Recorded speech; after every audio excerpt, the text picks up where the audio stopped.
You're listening to Well, I Laughed, Part 3 of Vigilante Vengeance, listener episode.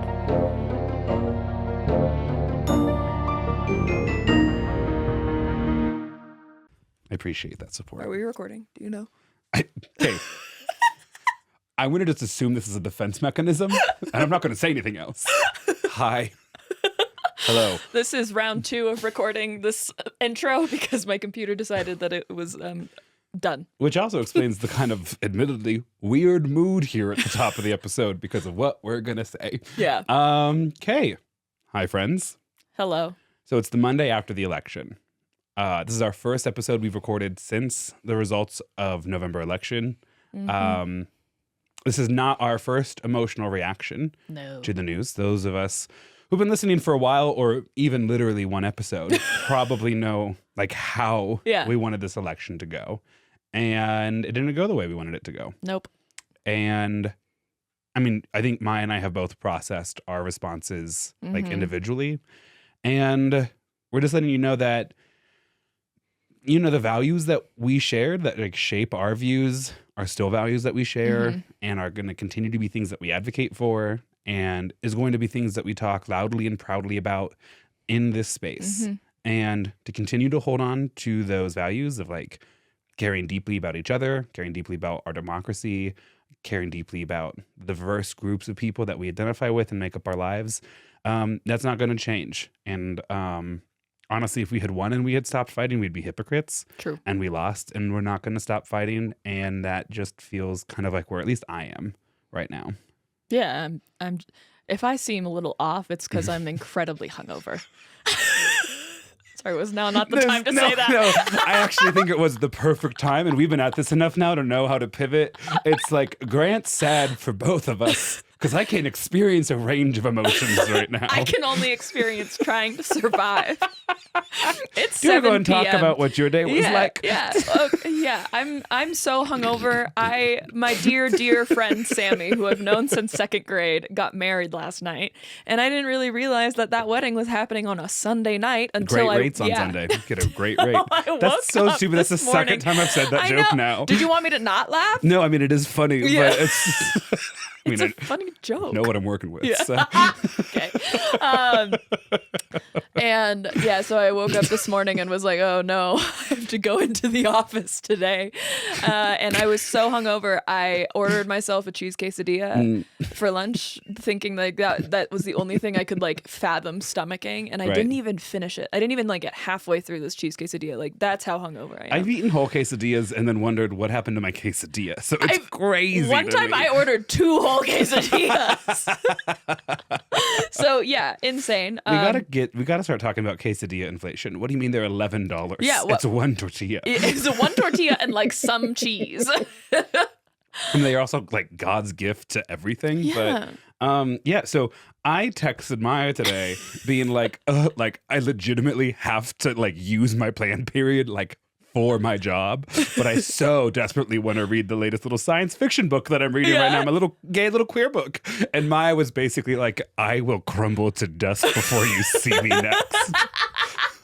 I was just at my desk contemplating the capitalist hellscape we currently live in. Maia was repenting for sin so hard you would think she was rediscovering religion.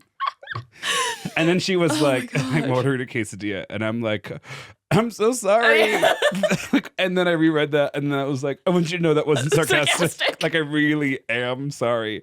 I was like, that tone wasn't great. There wasn't any emojis to it. And I think Maia's in a vulnerable place. I didn't even have the emotional capacity to think that you might be making fun of me. I was like, Grant is sorry for me. When you're so hungover, your anxiety can't even work. That's a really good point. I should try this more. Even your anxiety is like, we don't have the creative capacity today to plot against ourselves. I don't have the creative capacity. Yeah, I think usually I do get some anxiety, especially when I black out, which I did a little bit. No one taking notes at the front desk? No, yeah, there was no one home at some point. But Casey, like, I don't know if he like knows that I tend to get anxious when that happens or what. But like, as soon as I woke up, he was just like, yeah, it happened like closer towards the end of the night, and I I know that you wanted to stay toward the send-off, so I made sure that we stayed, and then I got you out of there as fast as I could. And I'm pretty sure you didn't embarrass yourself in front of anyone except me. And I was like, excellent, thank you. That is the reassurance that I needed. And he's like, and I'm legally not allowed to hold that against you anymore. Our dog signed a contract. Yeah, our dog Grant wrote a fish poem. We can't go back on that. Exactly. Can't keep canceling that again. And so I'm like, oh my God. So before I leave, right, I'm trying to be better at like being a supportive co-host and partner. So I'm like, it's just kind of like a lifelong goal. And I'm like, hey, do you want me to grab you any wine? Right. My wife was like, no. Do not bring that anywhere near me. So I get here and, you know, Maia's looking real Beth from Little Women. Real act 2 last scene before the third act kind of stuff.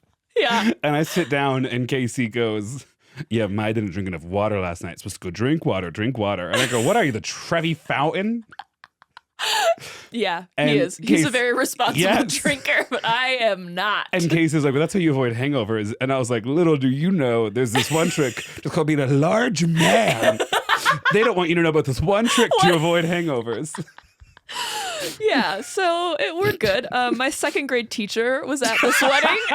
It was just also an insane thing.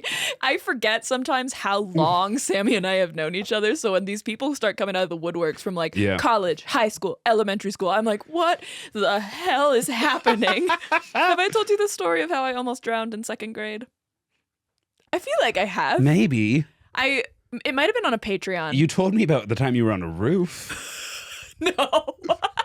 No, that's a different story. And then I'm just now remembering the story, which we will not be saying, and I'm sorry, this is a tease, but the story I told you 30 minutes ago up there. Yeah. About the mirror. Yes. Yeah. Okay, Good. go ahead. What about the pool? We every year for like at the end of like the school year, we would have a fun day, which was like a field trip that's like just not academic. It's just like for fun, right? Wow. Thanks for defining Crazy. what You're a welcome. fun day in school. You're welcome. I know that you wanted that.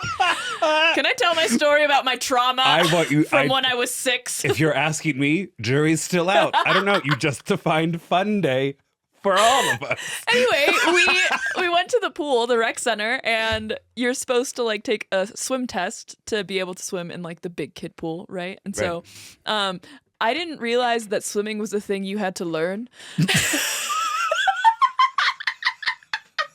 No, you're just like my brother, just so naturally good at everything that the idea of there being a learner's curve doesn't even occur to you. And I'm like, there is no level of embarrassment that I can experience in this new activity that will surpass the levels of embarrassment I have already experienced doing other activities. That's fair. So my little, like, some of us were born hot, 7. some of us know better. Like, that's the two types of people there are in this world nowadays. That's so fucked up of you to say. I have my own trauma. Yeah, sorry, you're about to drown, I think is the headline of this story. So I jump into the deep end. You like have to swim like half of one lap, basically. And I jump in and like immediately start drowning. No, that feels like a very new story to me. This kind of feels like something I would remember and then make fun of you for later. I'm shocked I haven't told you. Is that why that fountain at Danny's party scared the living Christ out of you? What? Remember when you thought it was a snake and it was midnight and we were in downtown Denver and it couldn't be less of a snake if it tried? It was really loud. It scared me. So I start drowning and then I don't know. I'm like realizing that I'm drowning. I like don't really know what to do. This is it, folks. Yeah, this is where I go, surrounded by people who are meant to Curtains save on the me. Maia project. Yeah. And my second grade teacher jumped in fully clothed and saved me. The one that was at the wedding. The one that was and she lost one of her like pearl or diamond earrings or something at the bottom of the pool. Kim, there's literally people dying. Yeah. And as I'm getting out, I just overhear a lifeguard say something like, well, it's not really our job or something like to save the drowning? What are they, the police? But anyway, one of my friends just goes, oh, it's the so-and-sos. They're like a teacher couple that she taught second grade, he taught eighth grade. No disrespect. but sometimes those couples are hit or miss. These ones, I hit? enjoyed them Good. last night. I never had him as a teacher because I went to a different middle school, but I did have her, and I remembered liking her, but I like came up to her and I was like, you might not remember me, but you saved my life one time. She went, oh my gosh, I thought it might be you. Hey, sorry, I can see that we're both pretty visibly drunk right now, but I'm alive because of you. And then I introduced him to Casey, and Casey was like, I heard I have you to thank. So anyway, that was, I never thought I would see that woman again in my life. Do you think that's where your fear of water underground comes from? Maybe. No, I'm not scared of water One day we're underground gonna by get itself. that doesn't make any sense. I'm scared Every of... story I've told you has been just water down there. And, That's not true. And a couple of corpses. Yeah, But exactly. that was almost fine. I don't like stagnant water where you like the deep sea is different than like a river, you know? I can't explain my fears to you. I could drown. Good. Sorry. That feels full circle. So far we have fun day is a day at school that's fun. And the ocean is different than a river. We are getting greatest hits here right now. You're drinking water. I'm so unwell today, Grant. My body is so confused.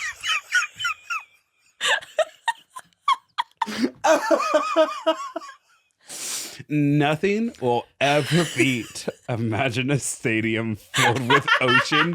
That's my biggest fear. And I stand by that. Nothing will ever come close to that. I still stand by that. I don't think there's anything wrong with what I said. That would be my biggest fear. I think the first time you said that, I was like, yeah, I know. I've been to the Georgia Aquarium. I think one of you were like, so an aquarium. So, I was like, So this is now when I need yes. to tell you, both of us do different things to shield each other on this podcast. Yeah. We pretty regularly get just up videos of sea creatures sent to the Instagram, and they're all like, show Maia now. And I'm like, for sure. No, are you kidding? She'll stop editing. This is the one thing I can do. Is not short this Not video. to fall into gender roles, but protecting her from giant squid videos feels very masculine. Wow. Well, thank you, Barbie. I want to pivot and talk about the election again for a second, not in a sad way, because that's how I do feel. I'm in no capacity to stop you right now, so please go ahead. So, I was on a plane when the election started. They started counting votes, and everyone and their mother was watching the election, like glued to their phones, like to the point where if you were like, it was dark on the plane, you would like look up and the color of the screens are changing at the same time because Just like red, blue, cops in space. Yeah. We were all kind of flipping between the channels because it would freeze for a little, so you would flip to like MSNBC, and then once MSNBC froze a little, you would go to like Fox or whatever you do. I don't know.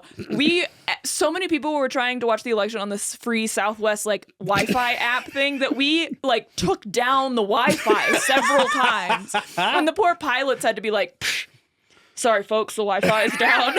We'll let you know when it comes back up. They never let us know. They just understood we had figured it out. Here's the thing, and that's okay. Oh, right.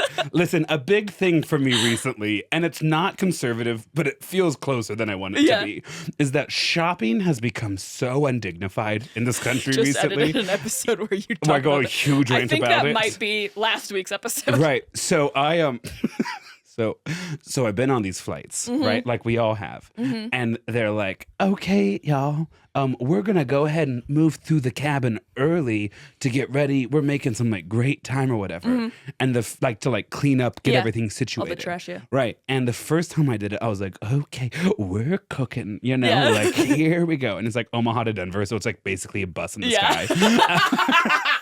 Like you just kind of wave them a piece of paper when you get on the plane. Like, yeah, I paid money anyway. And so the first couple times I'm like, okay. But like one time it was like a 4-hour-long flight and they did like early service like with an hour and a half left. Oh, God, and I was like, oh, you're just done. Yeah, you just don't want to deal with us anymore. No more Sprite for any of us. You are welcome. Eat your Teddy Grahams. Yeah. And now I'm like, they're not about the land. They just don't want to give us our perks. Give me our perks.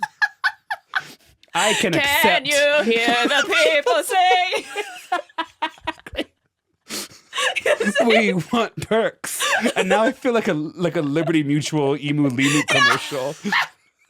Been watching a lot of college football, and there has just been a lot of There's those a lot of commercials. them, right? They like don't stop. Thank you for setting me that up. That. Speaking of television, in between Try One, which was lost forever. It's gone. I don't even know what happened to We've it. done that before. Yeah. And the one you're now currently listening to, Maia, we're just chatting, and we're trying to stick to topic areas that we don't want to tell you guys, so that way we don't have to repeat it. And today's Monday. We share that at the top of the hour. Twice. And we were going to record on Wednesday. And then Maia was like, hey, can we do Thursday? And because it's my episode up next, I'm like, yeah, sure, that's fine. And so then in here, I was like, oh, and like, curious, like, what are you doing on Wednesday?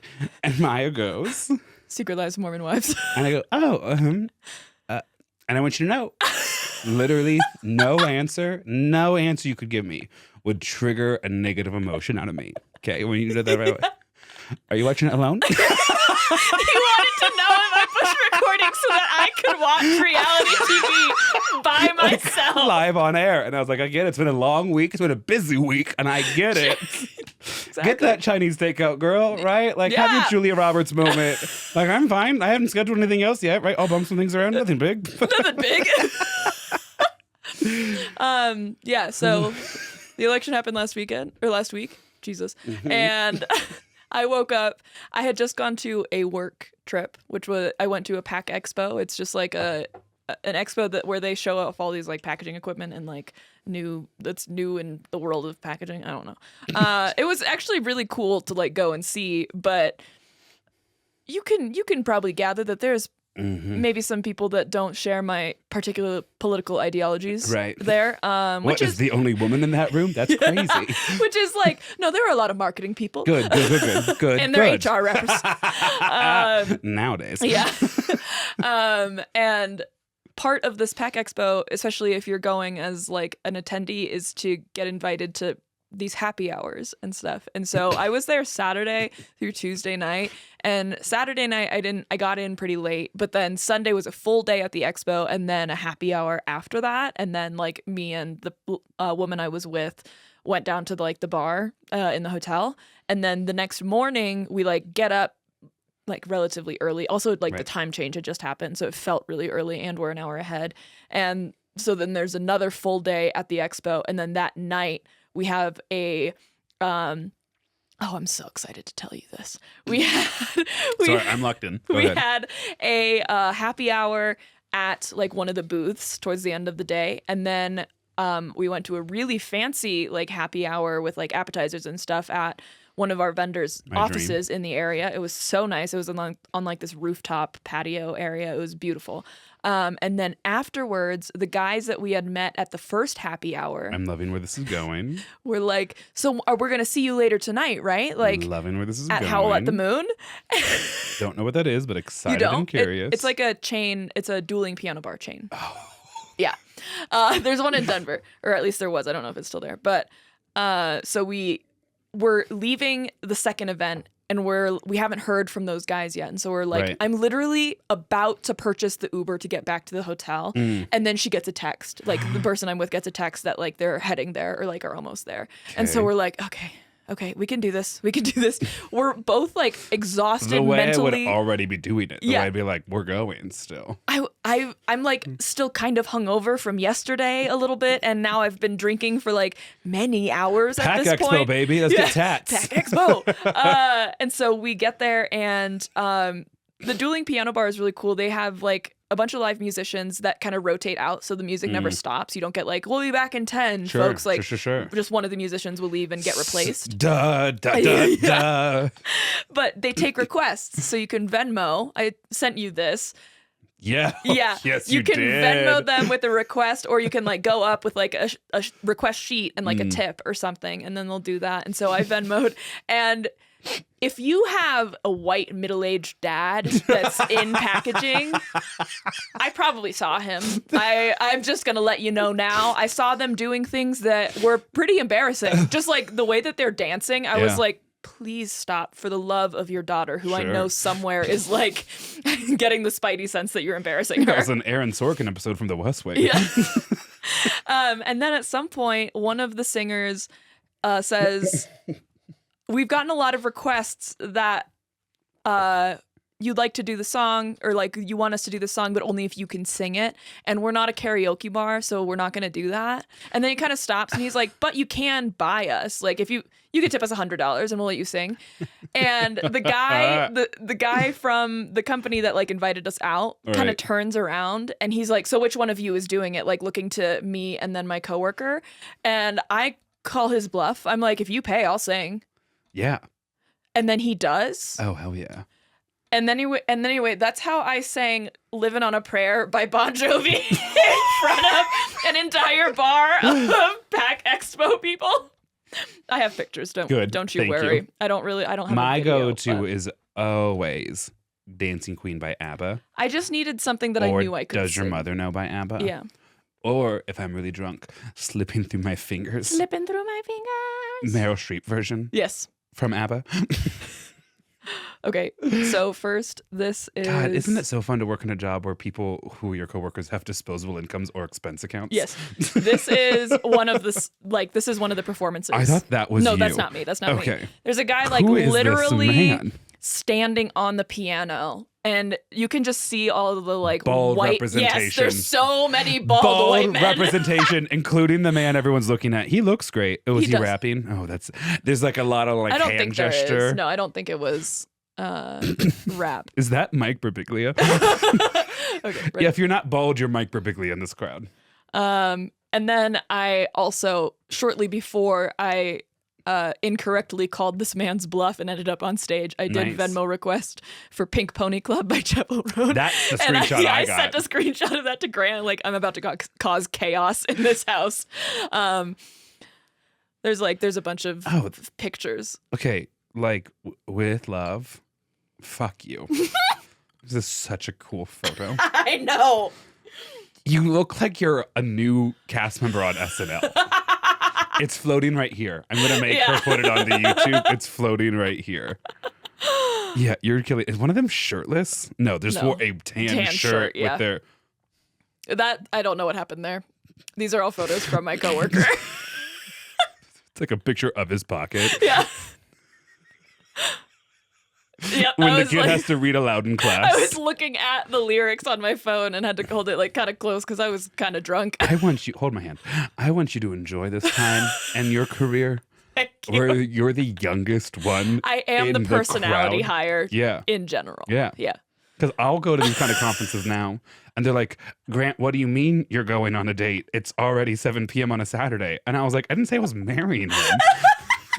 And I have to eat dinner somewhere. Obviously. Meanwhile, everyone right now for you and your cohort Yeah. is like, you ain't doing anything fun. You're going to go on a date. No, instead you're just going to like serve. How many photos did they take?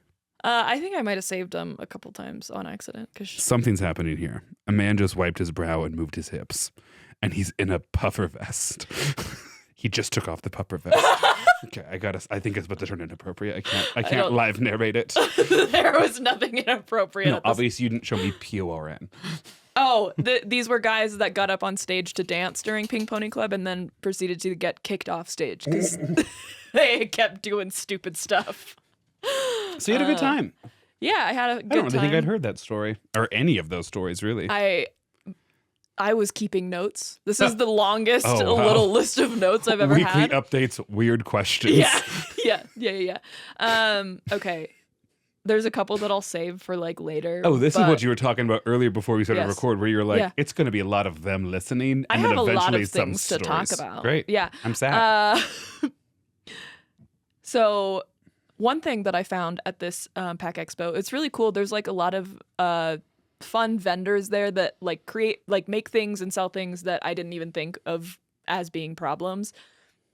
like there's a lot of times in packaging lines, especially for like coffee beans or something, they'll have a magnet in the flow of everything to take out like pieces of metal that might have happened to fall in with the flow of everything else. Yeah. And so you'll have a magnet in there, but you need someone to go over and like clean out the magnet every like 3 hours or something like that. And then this company that I had happened upon just makes smart magnets so it can tell you how full it is and like when you need. So it's a really interesting little thing. Some other thing that I found, do you know what pneumatic means?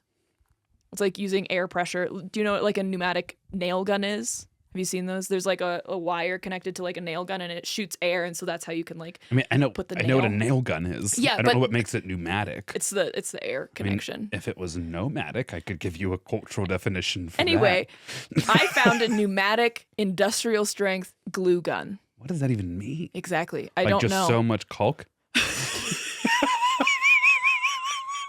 No, like an actual glue I might be gun. dumb, but I can still be charming, you know? Like, Mama raised a bit of a fool, but a quick one. Okay, so that was a weird thing. At that fancy event that I went to just before Howl at the Moon, Right. we were talking to some people, and there was a guy that we met that used to work in the toilet paper industry, I think, and like paper specifically, but he worked with toilet paper during 2020 during the pandemic. And he then retired early because of I how think he good changed toilet to paper sales were. Something less high paced and intense. maybe, I don't know. But he told us this story Wanted to wipe his hands about clean. how Thanks. during 2020 he low-key became a toilet paper dealer. Go on. People had showers during the pandemic. Yeah. It's the most ridiculous shortage, but continue. So he like stocked up on toilet paper. He had a bunch of it, and so he would. What, like, was he just taking it off the assembly line? I don't know was how he the ended supply issue? with it. A lot of times there's like defects that actually aren't like really problematic to the product, but they're not going to Only sell like a them. couple pieces of glass. Yeah. Like nothing huge. But so he had a bunch of toilet paper, so we would either like give it to his friends or like they would pay like a small amount for it from him. And then eventually the circle started getting too big because his friends were telling people, and then those people were telling people, and he had to start like turning people away. But he didn't want to just say, no, I'm not giving you toilet paper. So what he did is, I mean, yeah, I can get you toilet paper, but I only have single ply. And oftentimes people would be like, oh, well, I guess I don't really need it.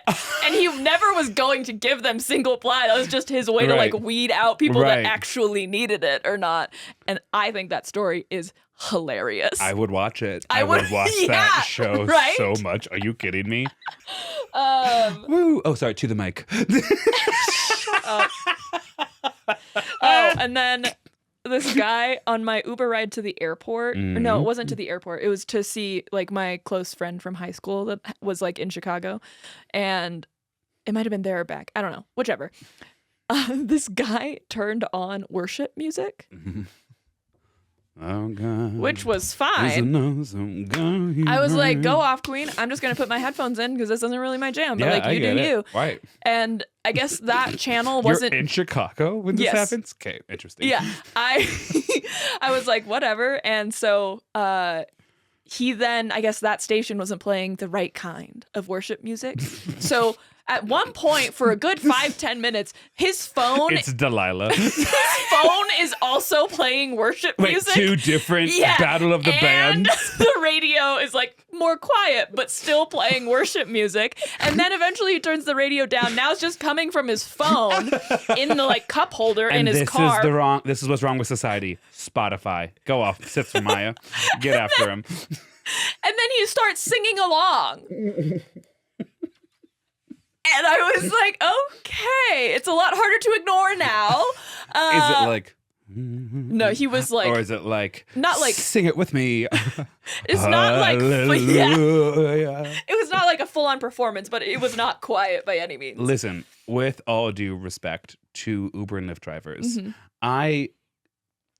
that's a tough job because your workspace is so insanely public, right? Like even as a teacher, I'm like, everyone work, I need like 5 minutes and I can just kind of be, you know? Yeah. But like there is always a stranger in your car or you're not making money. So work through it. Work through it, girl. I was fine, but and then at some point he like apologizes to me and I was like, you're clearly like not sorry. So like, and also like, I don't think you owe me an apology. I'm actually processing the very first thing you said, which is at one point he apologizes to you. Yeah, I never at any point said anything. Your headphones are still yes. in, and he's like, sorry.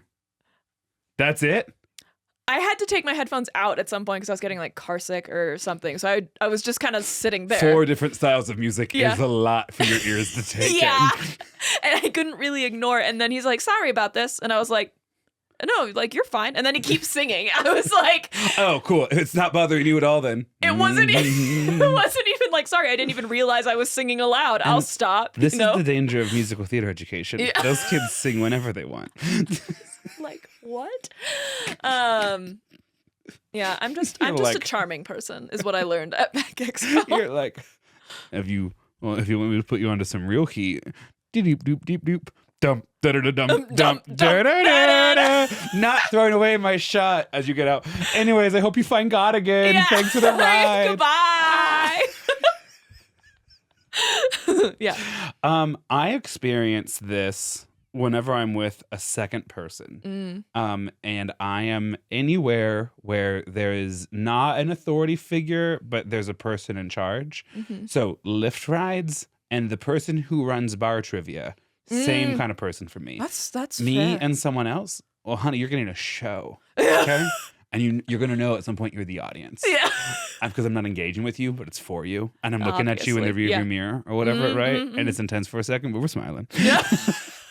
When my brother and I are in town together and we're like bopping around, magic happens. Good. I'm a little off script today because I'm like, can we pause again so I can show you a TikTok I sent my brother? Yeah. Great, thanks. I was like, you can do whatever you want. Thank you. So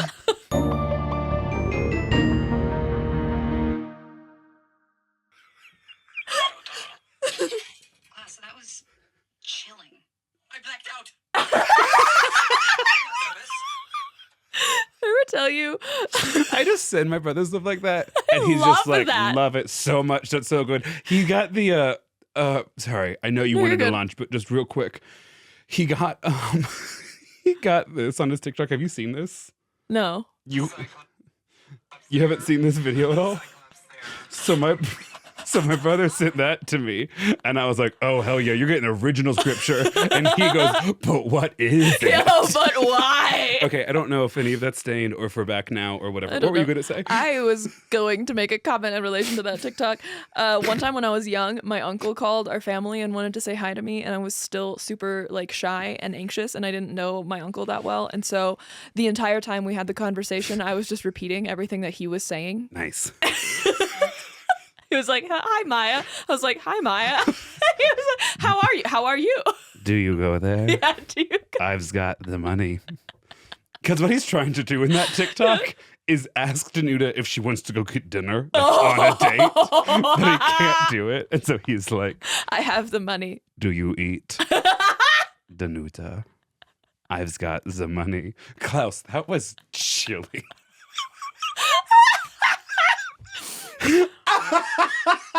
It makes a lot of sense now that I know it was Klaus. Right. Yeah. Oh, so I just showed Maia.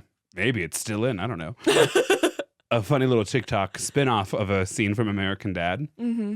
And someone pitched this as a Halloween idea. And I actually, it's on the short list for my birthday party this year. Because, I always would do a theme. Yeah. A party where everyone comes dressed as different Roger personas. Jenny Gold, wedding planner extraordinaire. That's so good. Isn't that great? That would just be so niche. I want to go out in public like that, though. Jacob's going to come as Ricky Spanish. Oh, yeah. Okay. Yeah. What a very weird and niche conversation we're having right now. Hey, you should read that email you didn't let me read. I should. We should start that off. Do you want to? That one's a little serious. Do you want to start with that one? I didn't realize it was serious. Is it serious, like nice, like, oh, I was really glad that we found you? Or serious as in like, Serious as in it talks about some of the things that I talked about in my cult episode. Oh, I think we definitely got to start off with that one then too. Okay. Because I don't think we're going to be in any kind of headspace to end it that way. That's fair. So it's like a lived experience kind of thing. Okay. Oh, interesting. Okay, well then I know the story that I want to read then next after yours. Okay. Oh. Not related, but related. Mm-hmm. Christmas is coming up. Yeah. So I've started to look for your Christmas gift. I already got yours. I know, which is why I need to start looking for yours. We might be doing it over Thanksgiving. Ooh. Because I'm so excited for yours, and I want yours. But I'm also excited about what I have found. I got to get it ordered tonight, but Ooh. Did yeah. you figure out how to get baby bells shipped overseas? Girl, I'm never going to tell you anything. Okay. I think she wants me to keep her name out of this. Great. Well, give me a name. Oh. Sorry, all I can think about is baby bells now. Oh, Willa. Willa? Mm-hmm. Okay. Do we not like that name? No, I do. It feels very milk maiden. Sure. I'm Okay. here for it. So this is from our listener, Willa. Willa, we're using a fake name because you'll see why. Are you ready? Okay. Hi, Maia and Grant. Ha! I'm a longtime listener and Patreon member. Oh, she listed you first? Yeah. Sorry, I didn't think it mattered at all or anything. Oh, I do. Oh, okay. Remember, Gaia's count for me. Okay? You'd have to be Mrant. In that case, yeah, Gaia I think is the only answer. Okay. I'm a longtime listener and Patreon member, but I don't think I've ever written in until now. I am someone who, like Maia, is obsessed with all things cult. If you could please keep my name out of this due to some of the things I will share. It just so happens that I grew up in Forest City, North Carolina, which is the small town right next to Spindale. Oh. Also a very small town where the Word of Faith Fellowship cult is based. I live in Rutherford County I lived in Rutherford County until I was 18 and never went more than an hour and a half away. Now in my 30s, I'm about an hour away, but my entire family still lives there and is generations deep in the county on both sides. It's not a county with a lot to offer if you like big city life. The county motto is literally small town friendly, and I'm not joking at all.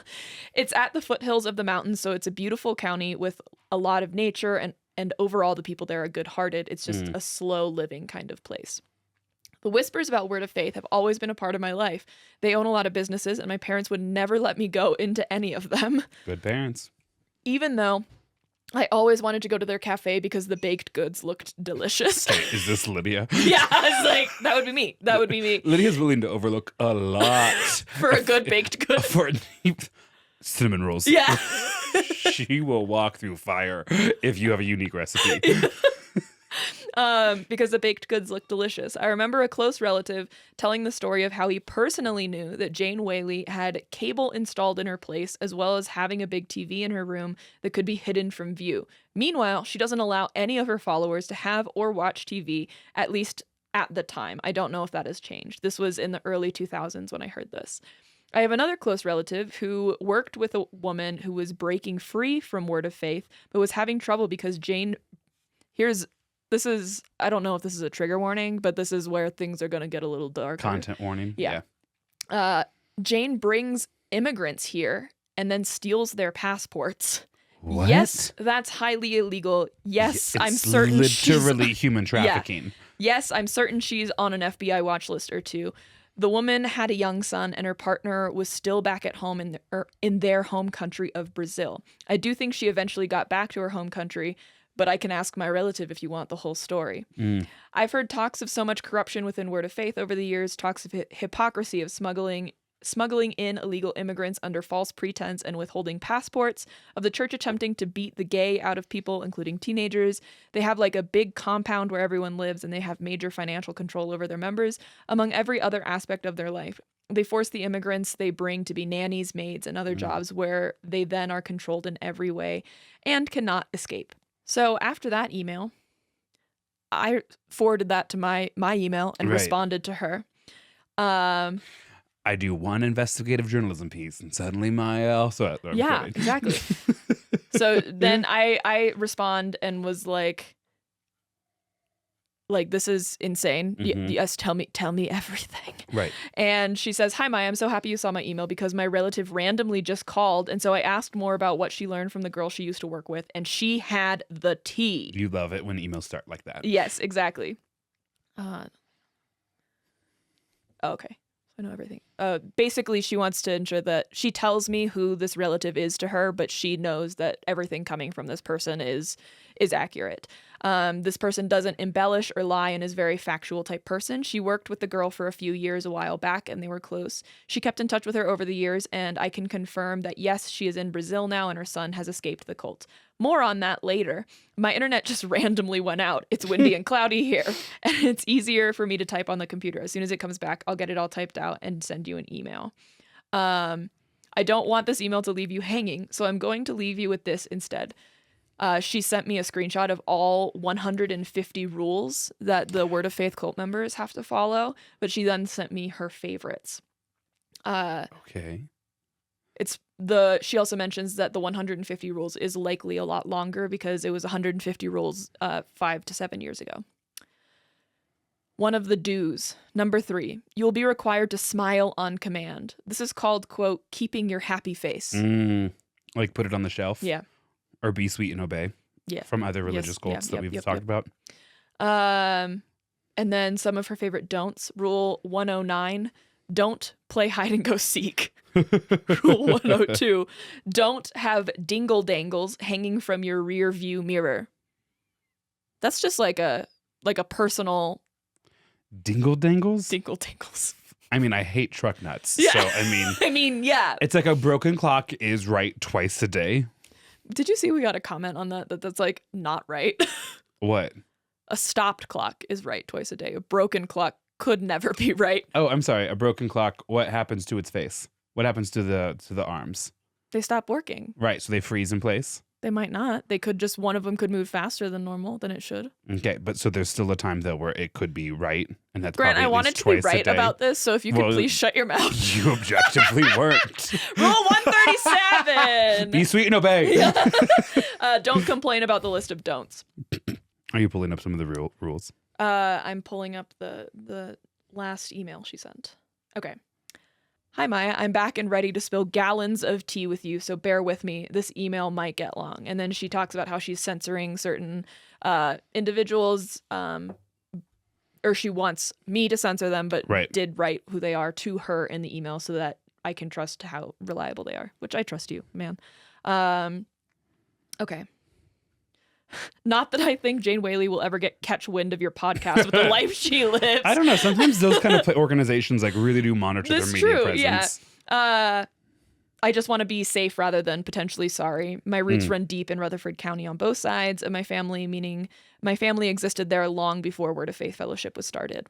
Okay, back to the topic at hand. I spoke with her source, or her relative, and two of her relatives that are kind of related to the Word of Faith Fellowship.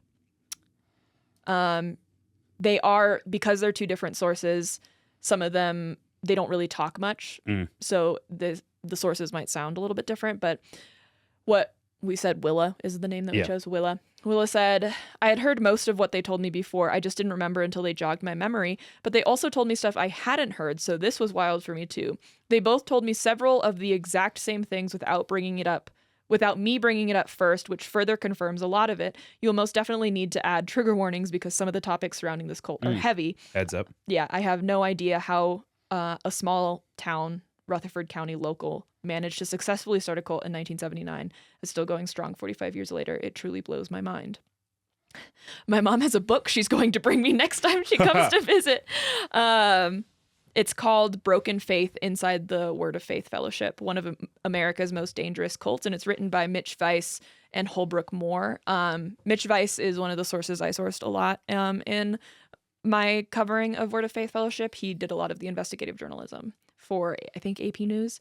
One of the biggest things to understand about Word of Faith Fellowship is that they control every aspect of the lives of their members. They decide who you marry, where you work, where you live, how to decorate your house, your finances, your schooling, what you can and can't do with your free time, when you have kids, even when you have sex with your spouse. Jesus. Yes, you have to ask permission to have sex with your own spouse, and you have to get a condom from an appointed person if you need one. What? According to the girl Willa's relative worked with, you also had to call them before you started and then once again when you were finished. What? They put multiple families into one house, and oftentimes husbands and wives don't sleep in the same bed or even the same room. This includes Jane Whaley and her husband, from what I was told.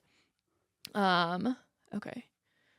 You can find Word of Faith fellowship churches all over the United States, but you can also find them in Brazil. This is where the human trafficking comes into play.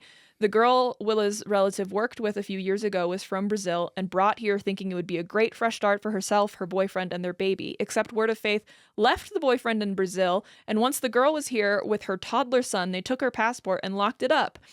She then told Willa's relative about how Word of Faith takes all of your paychecks and then gives you a certain amount of it. She told her how if you broke the rules, they locked you in the basement of the church for 1 to several weeks at a time. And it's most likely unfurnished with only necessary amenities. She sent my relative the screenshots of all the rules, which is how I sent them to you in my last email. She said the immigrants they bring from Brazil are often made to be nannies, maids, cooks, while not getting paid at all. They have to live with elders of the church in houses with other families. They are basically exploited for slave labor because there's no benefit to them, and they have absolutely no say in any second of their lives. I do not know how, but her friend made it back to Brazil. Word of Faith then decided to bring her boyfriend here and forced him to marry someone else. What? And then forced her to marry someone else in Brazil. So she stayed within the church when she got back to Brazil? I guess. Yeah. Even though her and her boyfriend had a son together? But now it says her new husband and her young son did escape the cult. So I don't know what the circumstances. Maybe she needed to stay in the church because they had her passport. She found a way to get out of the U.S. Apparently, Word of Faith tried to kidnap them and bring them back, but the girl's father had some scary connections and threatened to expose Jane herself if she didn't leave her alone. So they are now able to live peacefully, from my understanding. I do think, unfortunately, the child's father is still stuck here. My relative did confirm that one of their other relatives is one of the people who installed a satellite dish at Jane Whaley's house back in the 2000s. The dish was placed on the back out of view, and her TVs were hidden in cabinets or closets. Sure. He was a career firefighter with Forest City Fire Department, but always had random part-time jobs, and so he only did the satellite installation for a short time. He's retired from firefighting now. A lot of the Word of Faith members do not work for Word of Faith or at the businesses they own. They work at the local courthouse. That's really good. Shut up. Yeah, at Belk is what it's called. Mm-hmm. Because there's randomly a Belk in Forest City in a very tiny mall called the Tri-City Mall. The same tiny mall where the Word of Faith owns BJ's Cafe at the mall. I could be wrong. Yeah. But I think Belk was started in Nebraska. And as a Nebraskan, I am actually legally required to tell you to say that once it's mentioned. Okay. Have you ever been to a Cabela's? Yeah. Mm-hmm. Say more words. Sydney, Nebraska. Okay. Until it was bought by a venture capitalist firm, which then gutted its headquarters in this small town in western Nebraska. And everyone's like, who could have seen this coming? I never thought the leopards would eat my face. Oh my God, I'm obsessed with that right now. I know you would. Yeah. One of Willa's relatives also mentioned something she had forgotten about. Their other relative unexpectedly passed away in April of 2021 from COVID, and it hit our small family very hard. Willa's relative had a teacher from sometime in the 80s who was really nice and always kept in touch with her students throughout their lives as best she could. She was a part of the Word of Faith and was also was back then, but the rules weren't as strict as on their jobs at the time. She reached out to my relative after this other relative passed away and offered to prepare food for the family. My relative was very gracious and accepted the kind gesture because it was coming from a teacher she had always loved and who was always nice to her. She's not naive, though, and she made sure she texted a trusted person when she was headed to pick up the food that she was headed to Word of Faith, so if she wasn't heard from later, they knew where she was last. Yeah. Not that they try and recruit just anyone, nor did she really think something would happen to her, but the eerie vibes and stories around that place, means it's better to have that safety net for your own peace of mind. I couldn't remember, but she said the food was like deli trays and other similar types of trays that could feed a lot of people. I asked her if they tried to give her any of their pamphlets or try to convert her. She said no, because they're very good at knowing who they can manipulate into their web and who they can't. They look for people down on their luck, like at homeless shelters. It's so fucked up. I feel like this is just the tip of the iceberg. I wanted to at least try and help you with a few good starting points or segments to talk about. I'm more than happy to help further in any way I can. Like you, cults are my favorite true crime genre and obsessed with learning about all things cult. Sometimes I forget I grew up less than 10 minutes away from an extremely dangerous cult because Jane manages to fly under the radar somehow. Yeah. And then, okay, yeah. I want to end this email by giving a huge virtual hug to you and Grant both. I found your podcast when you had just released episode 3, and I've been listening faithfully every week since then, as well as being a Patreon member. Thank you so much. And Willa, here's something fun. If you caught us, quote, right after we released episode 3, you caught us at the very beginning. Yeah, because we released them all at the same right, time. we released the first 3 at the same time, so there'd be content to read us. Yeah. You've been with us from the start. Aw. Thank you, Willa. My gosh. Y'all bring me so much comfort and laughter for hours each week, which is everything when I live over an hour from all my family and friends. I relate to you both so much, but Grant will be ecstatic to know I am an early 1990s born millennial, so I will always appreciate his humor. Hell yes. I'm also one of the... We survived 9/11. Oh my God. Like emotionally. Emotionally. I'm also one of the rare ones who loves the side stories and the 4-hour episodes. So please never stop getting together, being silly, telling stories, and filming it for all of us listeners.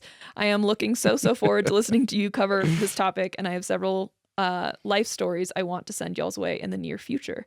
Much love from your biggest millennial small town, Western North Carolina fan. Oh, yeah. Western North Carolina? Yes. I hope you are okay and recovering after Hurricane Helen as well. These are pictures of the city that she's talking about, and you can see like how small it is. Just scroll down, and there's a couple pictures of her as well. Wow, new updated Main Street, main drag. Okay, I mean, okay.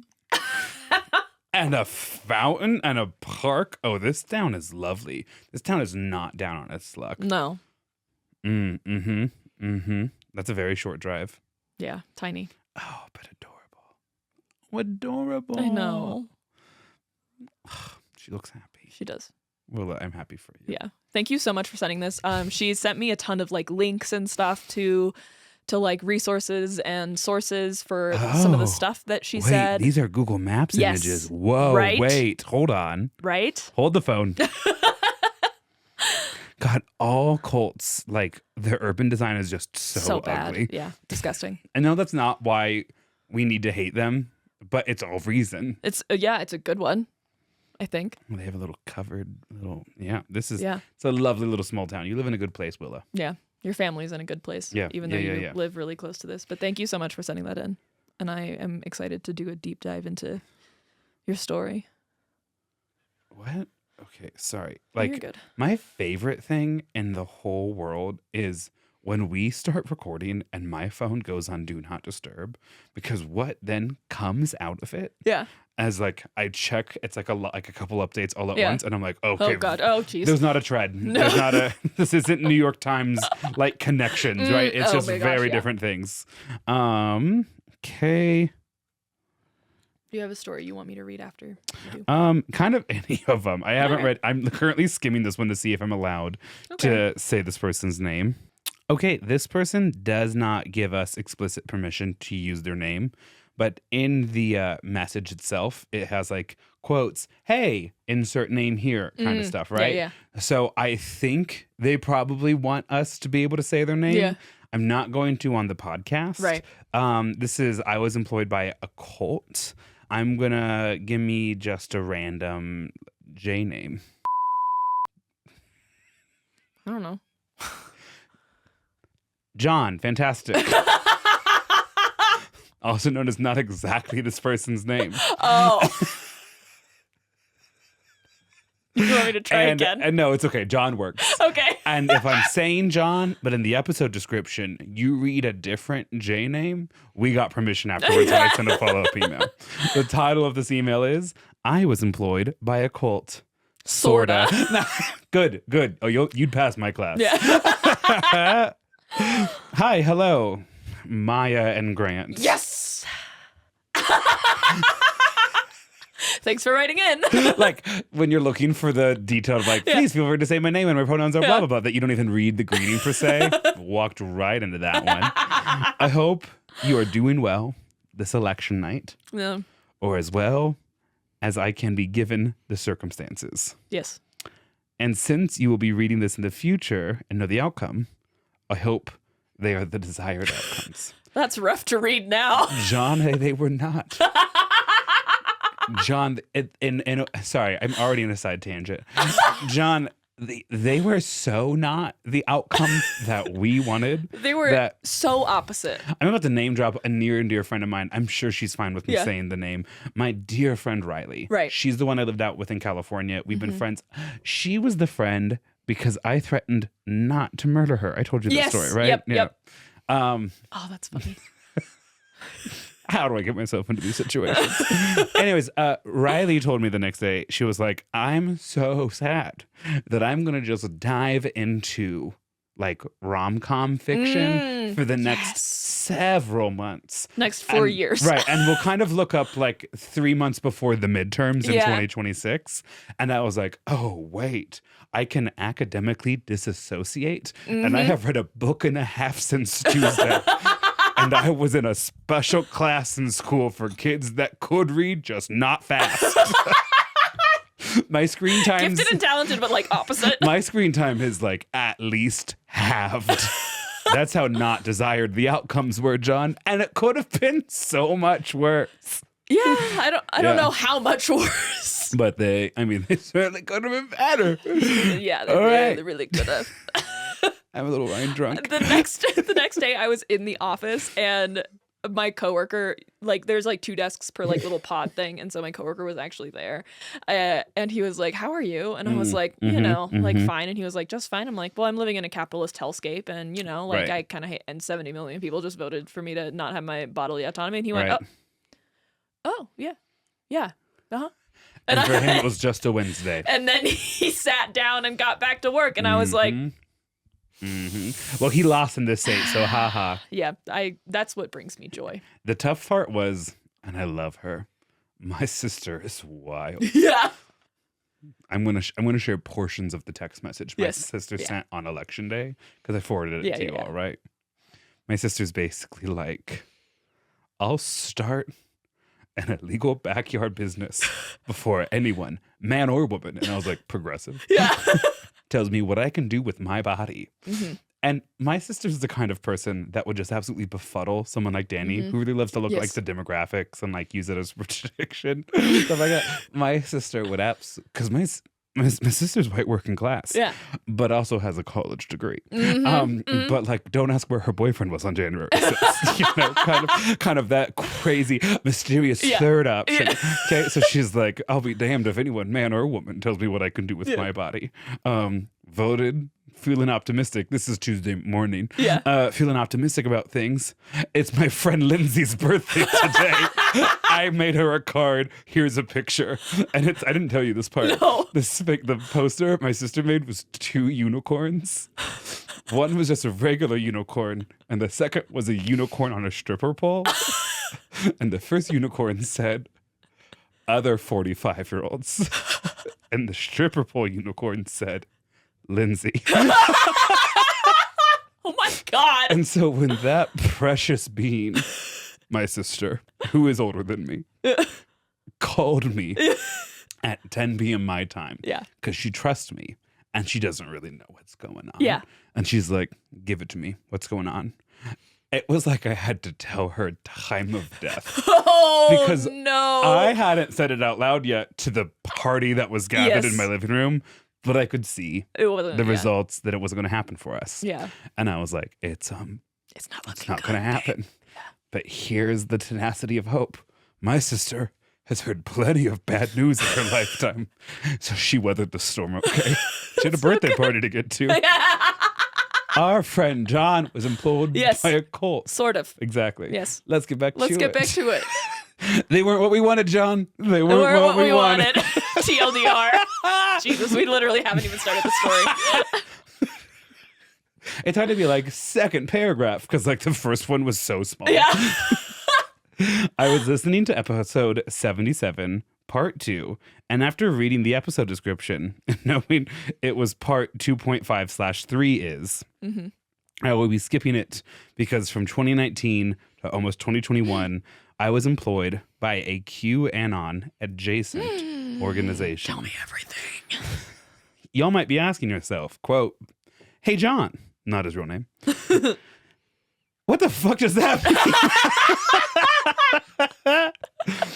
And very fair. I do love how good of writers our listeners They are. really are. You don't have to be a good writer. You can just write in and we'll make magic happen. But sometimes y'all send in like original scripture that I'm like, let it cook, you know? So funny, by the way, watching Lydia try to use the phrase let it cook.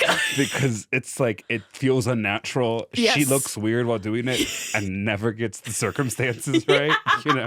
It's like someone runs a red light and she's like, let him cook. And Yeah, it's like, no, you're like, no, I no. understand the motivation, not what you wanted to do. Incorrect. Girl, he left crumbs. Yeah. See, it's like, why do I know that? Why am I allowed to say that? Because of my job. So John was employed by a cool Good God. and very fair. Yes. Okay. It's the wine. Yeah, sure it is. We're not any better at this normally. I'm sorry. Especially this episode. Oh, yeah. Because I'm now trying not to remember the American Dad TikTok I shared like 20 minutes ago. I worked in the museum that Hobby Lobby owns Oh, my God. in Washington, D.C. Oh, my God. The Museum of the Bible. And more specifically, I was a lead audio engineer Oh, my God. for the special events spaces. How does one land there? How does one morning get up, shower, wash their face, and then be like, all right, this 8th grade reenactment of Passion of the Christ is resting on you. No offense, John. We love you. But we have questions.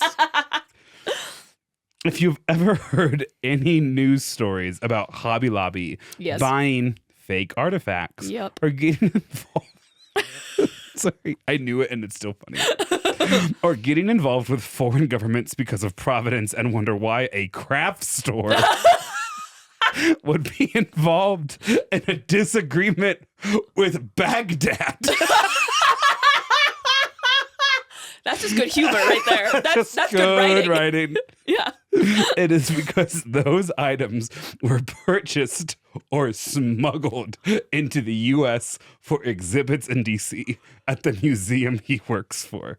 Oh, my God. The reason I say QAnon adjacent Yeah. is because while the museum was on its face a place of learning and education, it was my department that would be facilitating banquets for the Heritage Foundation, Liberty University, Bob Jones University, and the Center for Advancement of Christian Education. Cute. Nope, I'm not going to say it. Good Not job, today. Grant. Thank you. Maya, cut this. No, but for reals, cut this.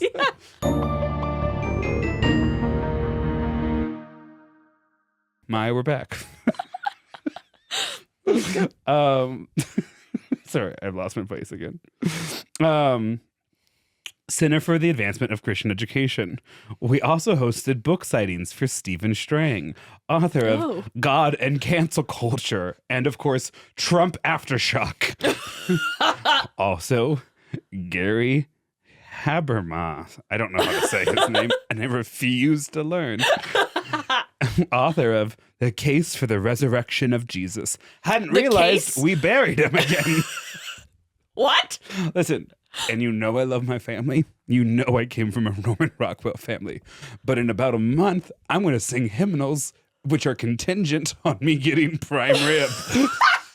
Wasn't aware we had buried Jesus anywhere, you know?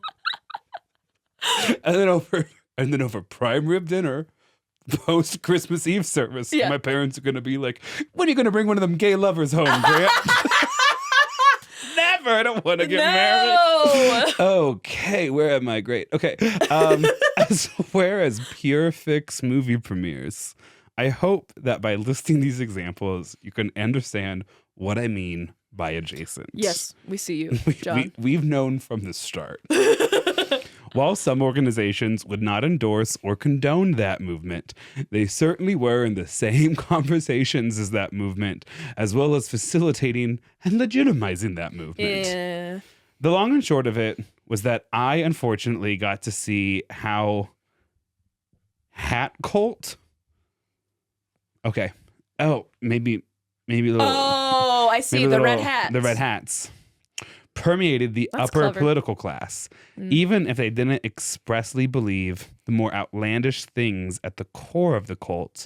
They certainly were more than happy to feed off the fear and uncertainty of average folks. Yes. To use a needed conversation about racism at the founding of the U.S. and bend it back to line their pockets and to capture votes for more regressive and harmful policies was a lot of these organizations' unofficial missions. Cute. So, for instance, if you've heard any backlash to the 1619 Project, that's is what they're talking about. Yeah. One of the last great things the New York Times ever did. After nearly 3 years, I was paid to facilitate it, but I had rent. Wait, hold on. And for nearly 3 years, I was paid to facilitate it, but I had rent and needed health insurance in the middle of a global pandemic. When people find out I worked there, I'd tell them I left because I wanted to return to higher education or our values were not aligned. Yeah. A polite lie. It was years ago, but this election night, I thank God, old and new, I am no longer working there. Reach out with any Yeah. questions. Your friends, John. That's amazing. That's a wild story. Yes, because we're in territory now where you and I are not reading these really kind of at all. No. We're like, we'll just kind of cut it Yeah. if it ends up If it like, ends up you know, not being good. here's my confession to the crime that I committed. Yeah. Then we're like, oh, cut it. And, Cut it. Fortunately, I had to do that twice. Yeah. Okay. I opened the email from Sandra. From Sandra D. Sandra K. Sandra D. O'Connor. You opened the email from Sandra? Yeah. Listeners, I'm going to read it. So you don't it's need to find already read, which is Oh, why you I couldn't see it. I visually You were can't like, even read it. I'm like, I'm not seeing it, babe. It's I gone trust you. I just forever. don't see it. Okay. Damn it. Hi, Grant and Maya. Yay! First one. Yeah. First one. Okay. My name is Sandy, she, her, and you can use my name and any other names in this story because I am the only butt of this joke, both literally and figuratively, as this story involves my butt, but only in a PG way.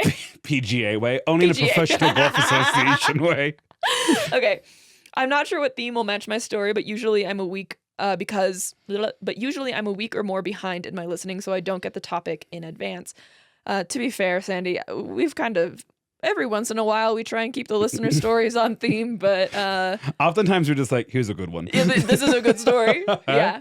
It's like Grant with the Lioness of Brittany and History's Mysteries. Listen, it was a good story. It was. We got some positive feedback about it. There it is. Anyway, I love your listener stories, so I decided to just send you a story and hope you find it amusing. I will always laugh with you, so now everyone can laugh /at me. And that's how we started Thank a you, whole Sandra. podcast Yeah, on that premise. That's literally, we laughed. Okay. In 2013, I went to Cuba for the first time. I met a lovely friend named Madeline at the local village market. I only had a few basic words of Spanish, but somehow we became fast friends. She gave me a quick tour of her neighborhood, and we exchanged addresses before I got back on my tour bus.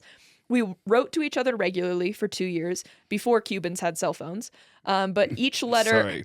For half a second, that sounded so deeply racist until I remembered the reality of Cuba. Cuba, yes. Yeah. But each letter took at least 6 weeks in the mail. In 2015, we took a last-minute vacation to Cuba, and because I arrived faster than the mail, I surprised Madeline with a visit. Oh, you were like, hey, I'm going to be there soon, and then she gets there in a month. The plane with the mail is like this, and she's like... It's actually the same plane because it got hijacked in the 1970s by D.B. Cooper. Hell yeah. All connected, It babes. all comes back. Okay. I surprised Madeline with a visit. We had lunch at a small restaurant and she showed me inside of her home, and I had my first Cuban cafecita. At this time, my Spanish included a Spanish for Dummies dictionary and some carefully practiced phrases. Oh, no. 2016, we planned ahead, and this time I had taken a 10-week beginner's Spanish course one evening a week, so of course I was very overconfident in my Spanish skills when they invited me, or I invited myself? Question mark? To spend a full day at Madeline's home. I had brought gifts for the kids in the neighborhood, and the house was full of neighbors, and that day, many of whom are now my dear, dear friends. The first day went so well, I invited myself back a second time. Now, here is where I need to pause and give a quick description of the typical Cuban home. This is so season 6 of Downton Abbey. Her home was small, cement construction, 2 bedrooms, a living area, and a kitchen. All immaculately clean and minimally decorated, very welcoming and comfortable. The bathroom was outside, el baño afuera. So every time I needed to use the facilities, someone walked me across the village square to use the outdoor, quote, tourist bathroom at the local restaurant. Unfortunately, tourists do not keep the bathroom as immaculately clean as my friends did. So midway, I could see that. Yeah. So A midway lot of men through, use that restroom, I'm guessing. Yeah, it's awful. Yeah. You and me both, sister. You and me both. Unfortunately, okay, yeah. So midway through the first day, I asked if I could just use the baño afuera at their home. After much protest, somehow, I think I explained that Canadians pay a lot of money to sleep in tents in the woods and use outhouses, also not as clean, and they decided I was family enough to use the real Cuban bathroom. Sorry. So our friend, give me her name again. Sandra? Sandy. So our girl Sandy is like, you should see the places I've shit. Yeah, and they're like, all right. She's okay. Yeah. That's so Colorado coded too. That really is, yeah. Okay. I'm going to interrupt you. I Sorry. know. Thank you for getting it. I had a friend once who went backpacking for like 10 days. And this is when I was coming out of it, but I was still pretty much in the grips of that mental health crisis from 2020. And I was like, I think I want to do that. And then my friends who picked up our friend who went hiking were like, he smelled so bad that we put plastic trash bags on the back of our car seat before he got in it. And he just threw away the clothes he was in. And I could just never allow myself to get that dirty. It would affect me in a lot of negative ways, I Anyways, fear. I do want to hike to a mountain chalet with you this summer before that thing. Yeah. The group text. Oh, yeah. Danuta. Go ahead, continue. Okay. So she's being allowed to use the Cuban bathroom. There were lots of laughs the first time I emerged from the kids and adults alike about the weird Canadian lady who just makes herself at home and likes to use the baño afuera. But from that point on, I earned my place living la vida real as real.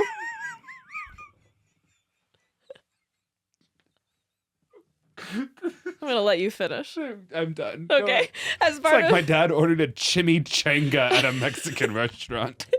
I stopped trying to like pronounce things as correctly, especially when I don't know how they're pronounced. I've gotten La called out. vida es así, claro que sí. Sure. Yep. As part of my family Cubana, that second day was perfect, right up until the last tearful moment as the taxi pulled up. I gave my friend a hug and then realized I quickly needed to use the baño afuera before I took my full bladder down a very bumpy mountain road. That's smart. Yeah. I did my business, and as I was coming back Sorry, towards... real quick. Did she just show up in this village and be like, guess what? I'm here. Sounds like it a little bit. What if her friend wasn't there? I'm sure like they had been exchanging that letters. Would cross my mind as I was on the way. plane. Yeah. Continue. Yeah. Okay. I did my business, and as I was coming back towards the taxi, I started to feel an odd tickling sensation along the back of my legs and my butt. I ducked behind a wall to shake out my shorts to make sure there wasn't a bee or some weeds or anything inside, and there was not. At this point, the woman had all stepped away, and only Madeline's husband and She's some not other... in the taxi. She's outside the bathroom. She's outside, yeah. Madeline's husband and one other man were near me, neither of whom I knew well enough to share personal butt information, even if I did have the words, parentheses, which I didn't. There's a snake in my boot. In class, I learned how to say fever and sick stomach and dos dos cervezas, por favor. But stinging, tickling private parts on fire wasn't in the beginner curriculum. Afuera. Yeah. I got in the taxi knowing we were stopping in about 10 minutes to visit my other friend at the bottom of the hill before going to my hotel. This friend, Kareni, knew a little bit of English, so I thought she was my best option. Okay. Yeah. During that 10-minute taxi ride, the stinging, tingling, and burning was progressively getting worse, and I was starting to get more and more worried. If you've ever touched stinging nettles, this is the closest I can think to describe. But also like dozens of tiny bee stings. My eyes began to water from the pain, but perhaps She's on the side of a mountain in Cuba, and she's just in a like, taxi. guess I'm going to die this way. Yeah. And the singing starts before she's in the taxi. Yes. Okay. Yeah. My eyes began to water from the pain, but perhaps that just appeared to be some crying from saying goodbye to my friends. So the taxi driver did not know of my perilous private situation. The something is picante and caliente both work in that situation. Continue. By the time I got to Kareni's house, the burning and stinging was nearly unbearable. It had spread to all of my nether regions, front to back, inside my thighs from my knees and upward, and all of the most sensitive places you can imagine. And I was convinced I had contracted some rare tropical toilet disease. Yeah. She took one look at my tearful face and started wildly gesturing to my butt and crotchetal region, saying the only words I could think of. Or I started wildly gesturing to my butt and crotchetal region, saying the only words I could think of. Fuego, fuego, baño, fuego. Fire bathroom. Yeah. To reenact this scene, parentheses, to reenact this scene, one must picture a messy-haired, sweaty, red-faced lady in a state of utter panic and mildly hyperventilating. I love Americans. She's Canadian. Love us. Oh, Yeah. right. God forbid. I mean, I'd lie about that too. Yeah. If I was surprised. I did not know the words for all of the intimate body parts, so how does one describe the sensation in Spanish when I'm not even sure I'm doing justice in English when I say all those parts were on fire? Kareni somehow deciphered my communication and explained to me that it was a bicto, a bug, called a quarantena? Cuarentena. I'm just going to go ahead and say sure. Oh, okay. Or hormiga. She took me to her indoor bathroom, baño adentro, where she gestured to me to remove my shorts, stand in her shower, take cups of cool water, and splash it between my legs. This provided some relief, but honestly, I still don't understand what had happened. I can still picture the compassion and mild amusement on her face as she assisted me and stepped discreetly behind the shower curtain while I cried and splashed and cried. Love us. Yeah. Love us. Somehow I regained my composure. I stayed at her home until the pain had mostly subsided, and then she sent me on my way back to the hotel in my taxi. What I now know, after many more visits, and now that I have nearly fluent Spanish, is that there is a small insect called a quarantena or hormiga, an ant that lives in damp areas, mostly wood, but also cement. They travel in swarms and are almost too small to see. When they sting, you don't feel it right away, but it gets progressively worse for about 20 to 30 minutes before slowly subsiding after 45 minutes to an hour. Since that time, I've had stings on my arms and legs, which are freaking annoying, but nothing nearly as torturous as the so ones they just got up in there in my and they nether left. yaya. Is that what she calls them? Yeah. I continue to visit my friends in Cuba, and now I stay in one of Madeline's neighbors' homes instead of a hotel. I recently returned from 2 weeks staying there. We have since installed an indoor bathroom on baño adentro in that house, and the hilarious story of the crazy tourist lady who got stung by these insects on her butt and in the baño afuera is now canonized in family lore. I'm sure it is. Madeline has now moved to a different house just up the hill, also with an indoor bathroom, so my sensitive Canadian backside is now fully safe. Thanks to both of you for a fun and engaging podcast that makes my commute to work a complete delight. Grant's face. I'm horrified. You were so uncomfortable for the last half of that story. It's just, I mean. I can't imagine. Do you ever have, this is PC, I promise. Sure. Do you ever have an itch that itches so much you lose your mind for a little bit? Yeah. Yes. That's, because I'm an empath. I'm immediately. Because I'm an empath. Okay. Why does that get such a huge laugh? like today in class, I was like, yeah, it's hard to be like cool, hot, and interesting, but like here I am doing all of that. And like kids laughed, and I was like, which one of those was a lie? And then they all laugh at each other again. And I go, what? You don't think your 31-year-old teacher is hot? That's healthy. Good. Yeah. good. Didn't give them any breathe room. That's how I would be. Mm-hmm. That's how I would lose my mind at the itch. Yes. I am usually pretty cool under pressure. And even when times are like tough, I'm like, almost missed that train to Munich. Glad we didn't. You've seen it. You guys know it, right? I would lose any tethering. I would lose any tethering. And there's not a lot of things in my life that occurs for. Yeah. I would lose it there. I would lose it there. Yeah. I can't even imagine. I would be. I can't. Especially I'm the an fact empath, that. But it Oh would my be tough. God. I'm done with you. No, go ahead. What are you gonna say? I want to know. Especially being in a country where you don't really speak the native language, and you're like, how do I got a really bad headache when I went to Paris, and Tyler and I went into like a pharmacy to try and get some stuff, but Tyler couldn't really figure out like how to ask, so he was just like malatet, which I think technically does mean headache. But then they gave We me. haven't said anything mean about Tyler on this podcast in episodes. I know, because he's so happy and adjusted right now. Like obviously I've always been rooting for him, but I'm actually just really happy for him right now. I'm very happy for him. So that's why I now feel like I can say this. Okay. It reminds me of that time we're at a train station in northern Italy where like so many people are speaking German. Yeah. I'm like, whoa. Yeah. And like, Tyler's bragging about speaking German. And as we walk up the steps, I can hear German being spoken by two of the people. Right. And I go, What so are what they are they saying? And he goes, oh, I have no idea. And I was like, how? Like nowadays, unless it's like a true fluent Spanish isn't just their first language, it's their only language speaker. Like even people who like speak two languages and Spanish as their first language, like I can catch 30 to 45% of what they say and then like construct a conversation out of that. I'm like, how do you have no idea? What they're What do you saying? mean? What do you mean? What does it mean? Why are you even on this trip with me right now? Other than the fact that we're best friends and this is really important to us. Whatever. Give me a feminine name. Macy. Great. That's so funny. What? Because of what I'm about to say. Oh, okay.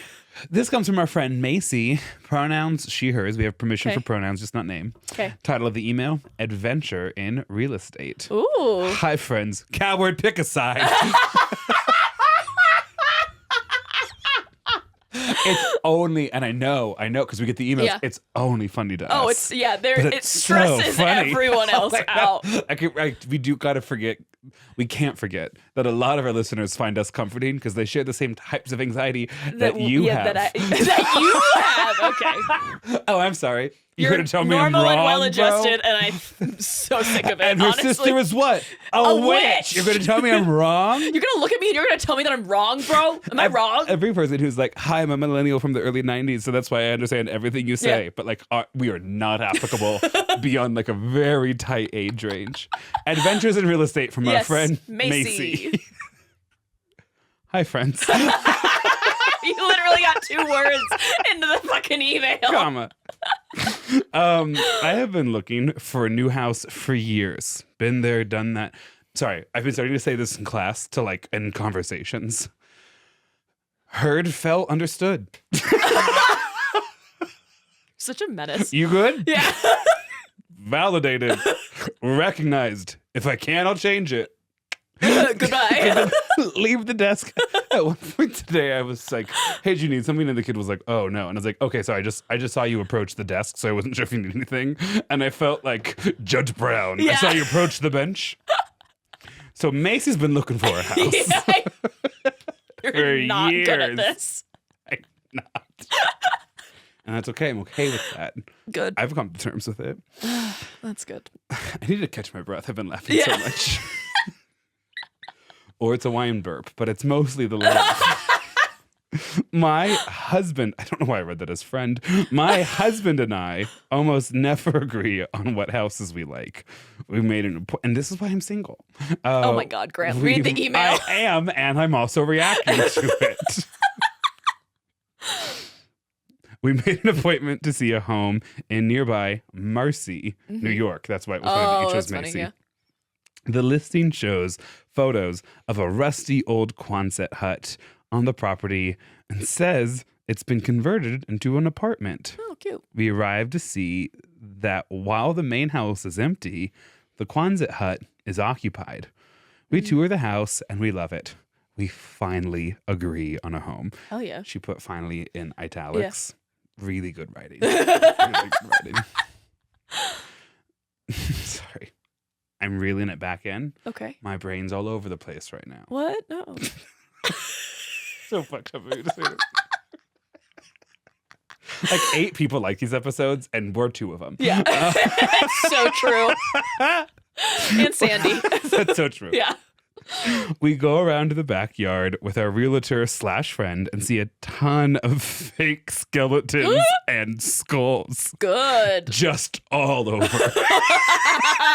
and not in a cool, interesting way. More of an tacky and frankly sad way. Macy, I'm obsessed with you. Lydia would love you. You would fit in so well. There's a black SUV parked in the driveway with a small skeleton figure zip-tied to the grill. Oh my God. I love that. We go to the apartment and tour the Quonset hut and meet the tenants. We meet a small, older woman with long hair and bangs. She's soft-spoken and kind. She greets us warmly and welcomes us to look around. Her partner is there, an older man who looks rougher, like he's had a hard life and isn't winning personality contests. That's good. I haven't heard that since the 90s. That's great, Macy.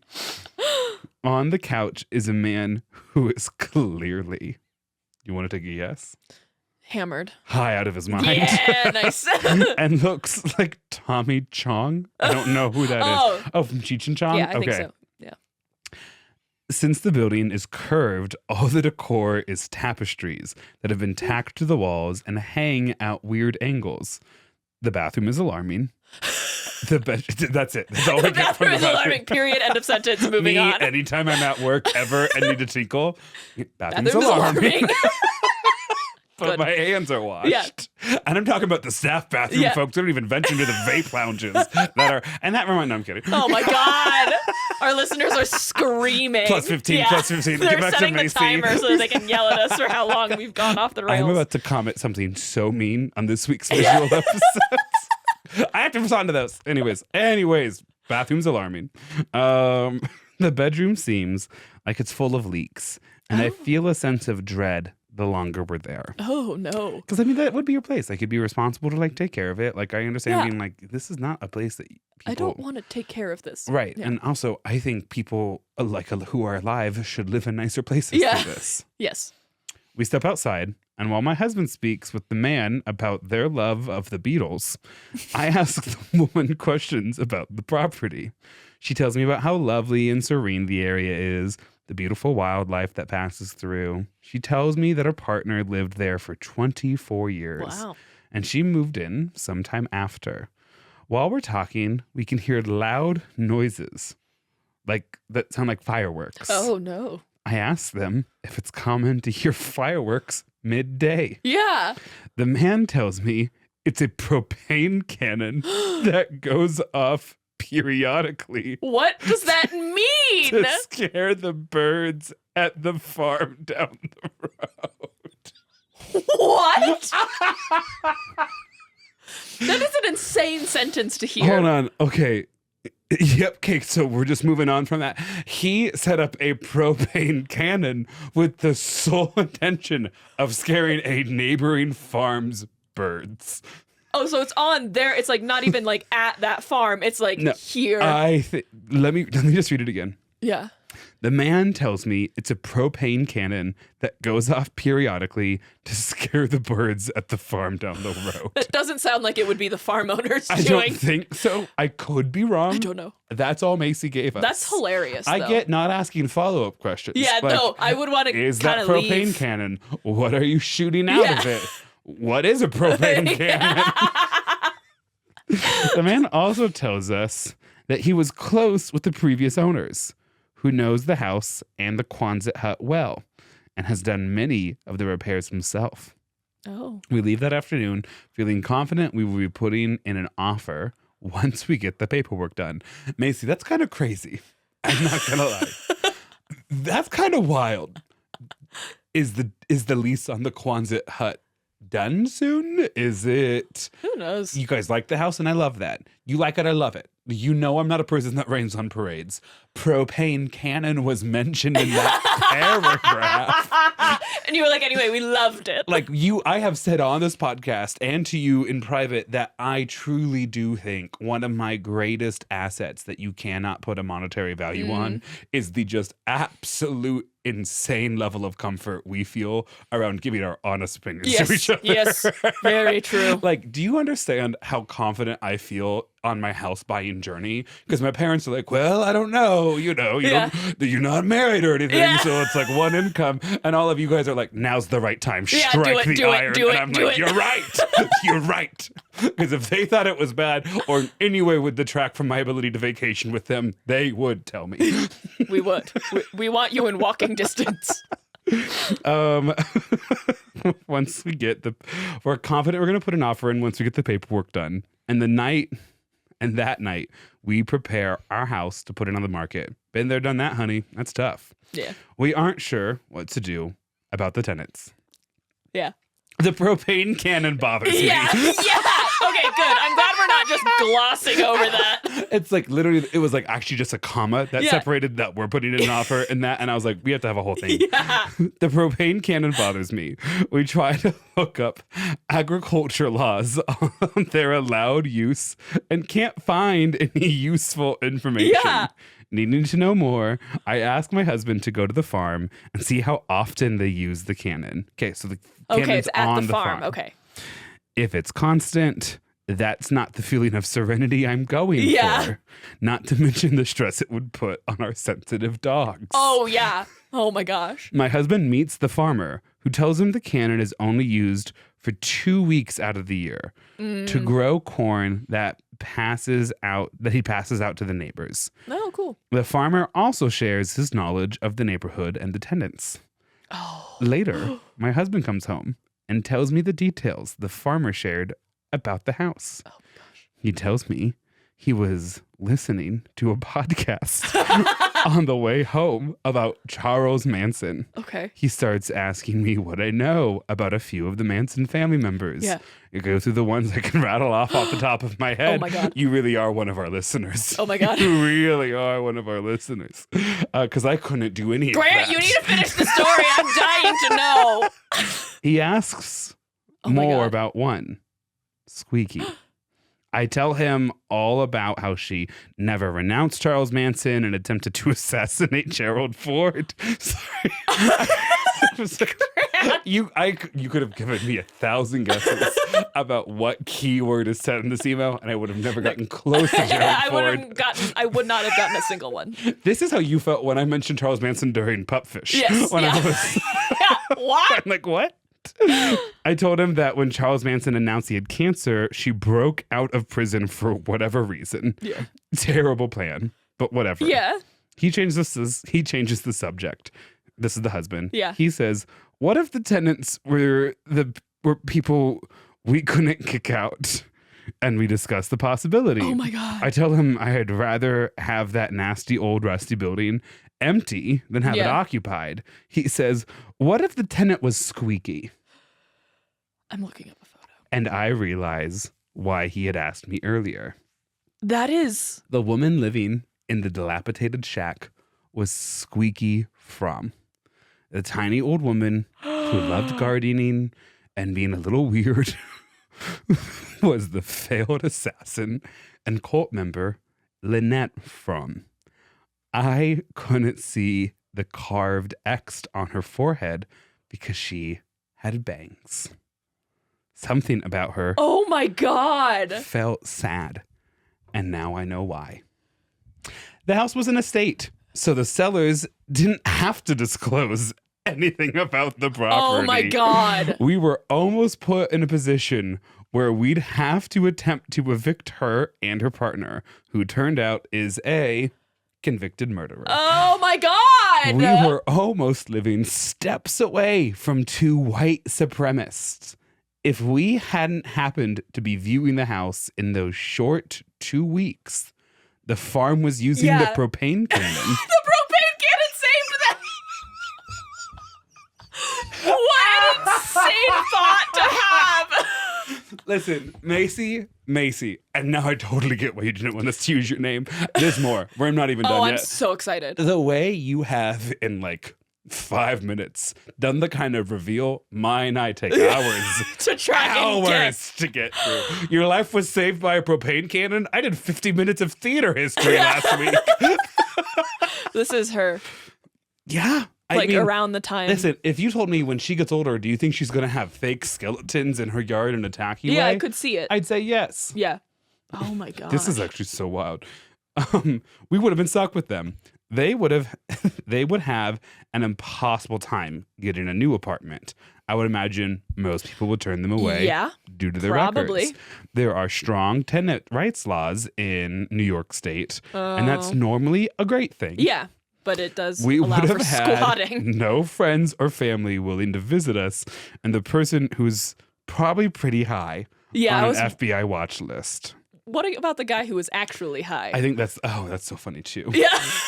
Hadn't even thought about son. Maybe, yeah. I'm very grateful for being a pain in the ass and asking my husband to go to the farm. Talk to the farmer. Without the kindness from the farmer, things would have turned out differently. But you would have had a whole episode on our podcast. Yeah. Macy, I want you to know we would have invited you on. If you thought we heard reality's voice in our episode Winners and Losers, girl, you haven't seen the half of it yet. Pull on up. We'll host you in the dining room. I'll even bring in a propane cannon. Without the kindness from the farmer, things would have turned out differently. That was funny. Things would have turned out differently. Thank you for reading my story. Feel free to share it on the podcast if you find it interesting. Yes. My pronouns are she, her. I'd rather not share my name. Thanks. Here's a photo of the building to give you an idea of their living space. This was going to be my next question. Oh, it's launching something. Yeah. It's less dilapidated than it was in my head on the outside, but terrifying. I mean, it's pretty dilapidated. It is pretty dilapidated. In my head, it was like not painted that nice green.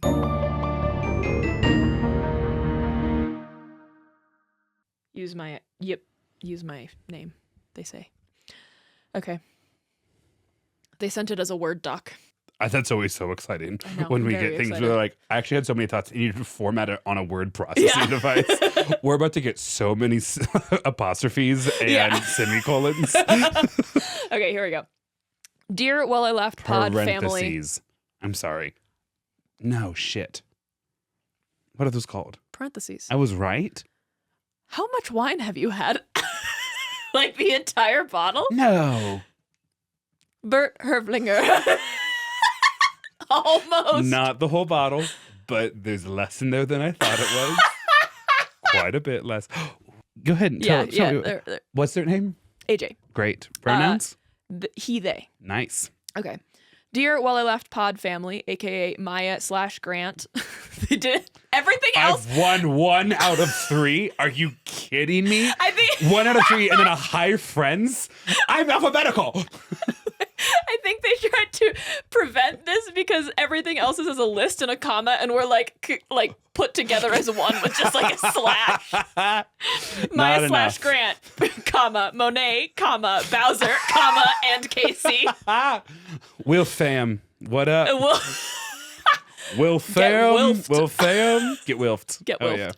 Oh, yeah. Oh, Maia. Oh, Maia. What? When you're editing this, you'll know. Okay. Go ahead. Oh, I'm worried.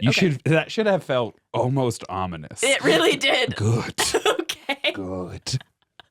I'm AJ, longtime listener, first-time emailer. Love it. And use he, they pronouns. You have full permission to use my real identity, as I'm fairly sure that I'm the only one in this story who listens to this pod.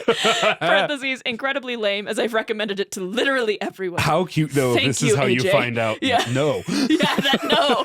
You are not the only one. Okay. And I've changed everyone else's name for posterity. To begin, a little background.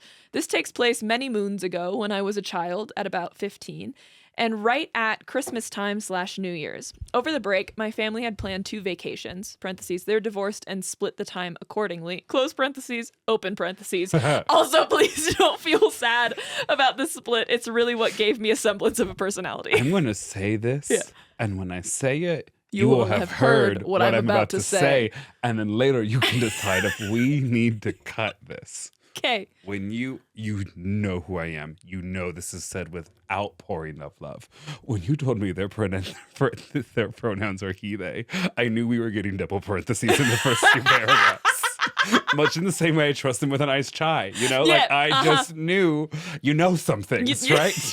If your name's Brick, I bet you have thoughts on defensive like setups for the secondary in college football. Like we are just born into roles, you know? Okay. You know what I mean? Yeah. I know what you mean. Are we going to keep that? Yeah, I think so. Great. I think it was really good for you. Great. Okay. Anyway, my dad brought us to Hawaii, parentheses, lovely island. Listen, if I was wrong, I was wrong, but I'm not. I'm being proven more and more right. We have more words in parentheses than out of them right now. Too much wine. It's been too much wine. I like it. Great. I wish I had more wine, but the thought, every time I get a whiff of the red wine, my stomach goes, ugh. Apple? It's good. You know what I'm referencing to. Apple. I love us. Hey, look at us. Who would have thought? Tell me what you need to say. God, Grant, shut up. Let me tell AJ's story. I have a scab on Okay. I fell off a bus. I'll tell you on Patreon. Okay. AJ's dad takes them to Hawaii. Parentheses, lovely islands, but since the U.S. has colonized it, I will not be going back. Sorry, guys. Close parentheses, open parentheses. I'm also Canadian, by the way, if that matters. Close parentheses. Whereas my mother plays. So it's a he, they Canadian, and we've had all parentheses and an apology already. Yeah. AJ, I'm so glad we found you. This is beautiful. Thank you for writing Yeah. in. Whereas my mother planned a ski trip in BC to visit my aunt, parentheses, her best friend since like birth, close parentheses. Here it's worth noting that my mom and aunt's friendship was always strained. In other words, 'twas very toxic, but has been on the rocks for years. But since they were family friends, parentheses, their parents themselves, their kids, they kept up the facade for years before this all came to a head and boiled over. This is the story of how I, parentheses, the eldest sibling and most responsible of the kids involved in this fiasco, close parentheses, set in motion a chain of events that ended a decades-long family friendship that still has repercussions to this day. Whoa. And no one knows that I'm the one who set it off. Was that in parentheses? No, it wasn't. Okay, let's get into it. The day was December 29th, 2018. Okay. When my little sister, M is what we're going to call them, 13, and I land in BC to meet my mom, K, my stepdad, T, and my stepsister, J, who's 12, at the airport. It was a gray day, and we immediately set off in a rented minivan to reach the small mountain town that my aunt, L, and her family, husband, R, and son, W, who is 9, live in. For most of the trip, everything was normal. Fun even. I relearned how to ski, freaked out the hire for a day instructor when I zoomed past him screaming and hurtling down the mountain. Parentheses. I was fine, but their green and blue runs were like 45-degree angles, and I have a fear of heights, so that was... AJ, unironically, I think we would be actually really good friends. A what the fuck moment. In any event, through all of this skiing and tromping around in the giant snowbanks, my mom started to have heart issues. We now know that it was from the altitude and her age, but at the time they thought she was having a small heart they thought she was having small heart attack episodes and would be periodically carted down the mountain via car or even ambulance. Parentheses, exclamation point, exclamation point, exclamation point. Fun side quest, I guess. Close parentheses. This email defines lines. Well, I laughed. It really does. To the larger town's hospital. Aunt L wasn't super happy that my mom, Kay, wasn't spending all of her time with her. Aunt L is friend, not actual aunt. I think they are actual. It's an Okay, actual sorry, aunt. go ahead. Yeah. Yeah. My mom and aunt's relationship has always been strained. I think so. Okay. Oh, her best friend since like birth. So no, I guess not. This is the friend. Yeah. Okay. Okay, anyway, Aunt Elle wasn't super happy that my mom, Kay, wasn't spending all of her time with her and would make many remarks on how she felt left out. She also mentioned a few times that she would like to go with my mom to the hospital, but my mother declined since it was a private medical thing. This is when things got more uncomfy. Aunt Elle accused my mother, Kay, of faking her symptoms, Oh. parentheses, why, I could not tell you, close parentheses, and picked a fight. Mind you, at this time you may be wondering, AJ, this seems like it was going to deteriorate by itself, so how do you play into this? Right. Well, I'll tell you, Maia / Grant and Co. Unfortunately, since my mom and stepdad were busy dealing with her health issues, they left us kids, me, M, and J, at Aunt Elle's house with her son, our cousin, W. Aunt Elle would be... I was about to go hot again, but I was like, no, No, that's actually so inappropriate. That's like my brain put in a forbidden puzzle piece, and then I had to be like, no. That's from a different puzzle. It works, but it doesn't. Yes. Aunt Elle would be upstairs while the kids would hang out in the basement horsing around. One of the games that W suggested we play was hide and seek in the dark. Me being 15 was bigger than the other kids, especially W, who was 9 and could still ride on my shoulders without much effort. This led to me not having very many places to hide. The dark helped, but people can still see. So people can still, see. Like their eyes still work. Yeah. So I had to hide. I had to find the best place for someone of my size, 5'5", to hide. Bathroom? Nope. Under the couch? Nope. Closet? I'd come out 2 years ago. AJ! Yeah, slay, trans, and queer representation. And I was sure as fuck not going back in there. So there really was only one more place to go in the basement. Creepy furnace room? Bingo. Yeah, always, yes. Yeah. I managed There's some haunted Christmas decorations down there. 100%. I managed to squeeze myself in between the furnace and water heater in the shadows. To quote Batman from Lego Batman, parentheses, the movie, quote, I am, As opposed to what? The ancient text? I am, was the night. They called for me, searched the room as best they could in the dark, but since they couldn't turn on the light, I was invisible. When they yelled out that I won, I had to finagle myself out of the space I'd gotten myself into. Sure. However, it seems to be a general rule of the universe that one can get themselves into a small space, but not out. Yeah. So going up so is easier than going down. Coloradans learned that the first year. So I got stuck. Instead of calling for help, parentheses, like a sane, rational person would do, but unfortunately I was neither rational nor sane, close parentheses. Open parentheses. Frontal lobe has still time yet to be developed. Close parentheses. I tried grabbing a random tube and shimmying my way out. It worked, but at a price. Oh. One of the ends of the tube snapped off. Nothing happened immediately, so in my ultimate wisdom, parentheses, and let's be honest, panic that I was going to get in trouble, Yep. I just shoved it back into the furnace. Not Into the... Anyways, this can go in the open fire. Not my best and brightest idea, but hey, I was a teenager and stupid. We've all been there. I pretended nothing happened and went on with the game. My mother returned from the hospital, fine, by the way, and we went back to the hotel. My aunt later asked if if one of us accidentally broke the furnace. Quote, she wouldn't be mad, said Mom. She just wants to know if someone did it. I looked at her and lied through my teeth. Quote, no, of course not. You know me. I don't up to it. That was a lie. I never have. I am a liar. And that my mom doesn't know that about me yet is on her. Yeah. Open parentheses, close parentheses. Yeah. Well, Aunt Elle insisted that one of us had to be at fault, and it spiraled from there. We ended up leaving the town a few days early to bum around Airport Town before flying home.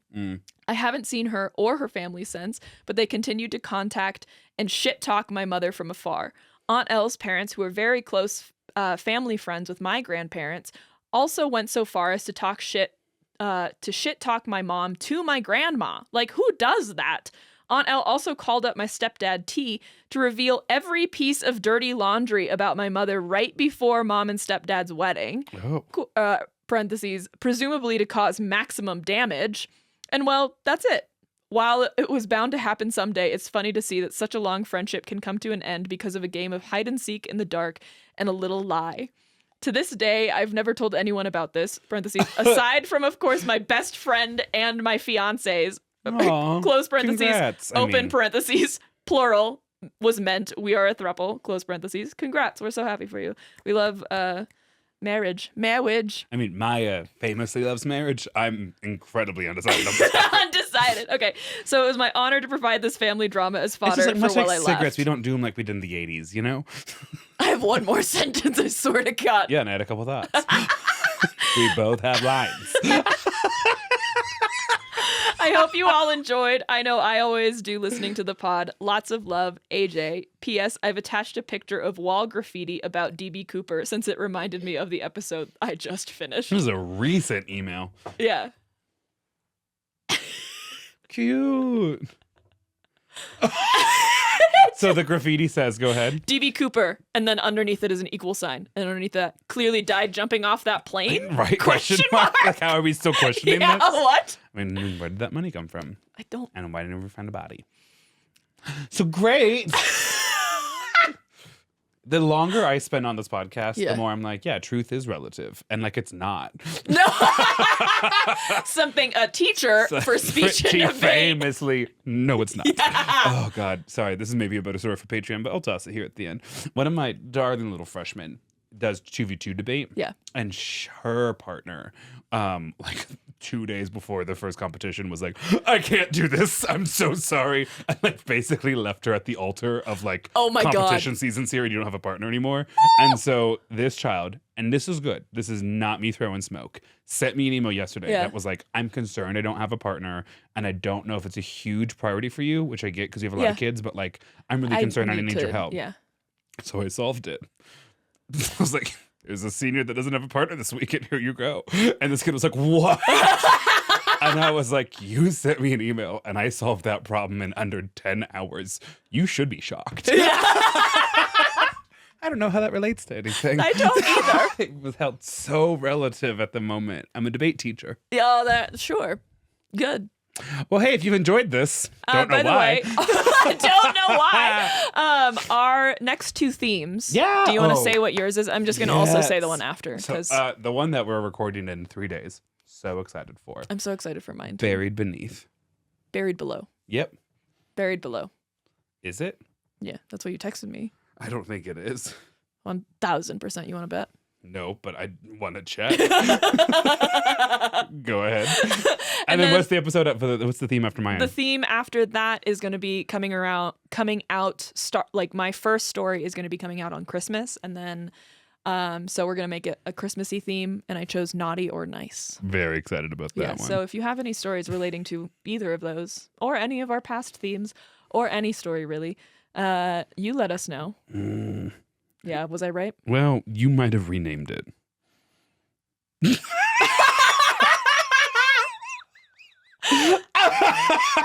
Way you got so quiet there. I think I thought for a while that it was like buried deep or something like that. To be fair, we also, I don't know which one of us renamed the last theme. Originally, it was Vigilante Vengeance. Vendetta. Oh. Yeah. I love you and I are like, yeah. I get the theme. I get the. Yeah, you know. and then we like totally forgot. Oh shit! Yeah, I said buried below. Yeah, I know. Well, we haven't recorded. So I'm about to leave a voice message in our business chat. Our regular text thread. Well, but also, right now we're talking about the small business we run out of it. It's fair. Yeah. There's like a Lois Griffin meme, 2 TikToks, and then a discussion about like important business matters. I really do think it's actually phenomenal that you and I went from strangers to successfully running a small business in a year and a half, basically crazy. overnight. Yeah. Because you and I, while we are good friends, are very different personality-wise. Oh, yeah. But it meshes well. It does. It works. We both have lines. Do Good you God. do it? No, you Oh, do it. okay. It's your job now. Every time I do it, I fumble it. Increasingly, it has felt that way. So thank you for cementing that. You're welcome. Hey, if you're still here, Sweet Jesus. you know I'm trying to toss out the like little closing like random line for Yeah. like what we're about to do Yeah. in the break to like Yeah. get them to stay. Sure. You can find us on social media where we are Well I Laughed Podcast on basically all devices. Oh, and turns out my personal computer, and I do not know why, logs into my Facebook. Nice. So I can start responding to those. Good. We're also on Good. TikTok and Instagram. I'll get back to posting reels one of these days. Yeah, it's okay. No. We are also available on YouTube. You could watch this. I'm like, where is this going? Now that I know you think I do it well, I'm like You're not like, able to perform. What do I do? Okay, all right. Game face. You can find us on social media where we are Well I Laughed Pod. You can find us on YouTube for the full-length visual episode where we are Well I Laughed Podcast. You can send your own listener story to our email, wellalaughedpod@gmail.com. And if you would like additional content, including when we really start to gossip, Yeah. you can find us on Patreon where we are Well I Laughed Podcast. And it's a pretty solid deal. That was good. We We're have a also on cooking Cameo series. now. That's right, we are. Yeah. And we're buying each other expensive Christmas gifts. So that's not a Patreon thing because that has to be business expenses. But Cameo can be whatever you want. Anything else you want to add, babes? Also, rate us 5 stars. Thanks. Sure. Love you. Bye. Goodbye. I could use more.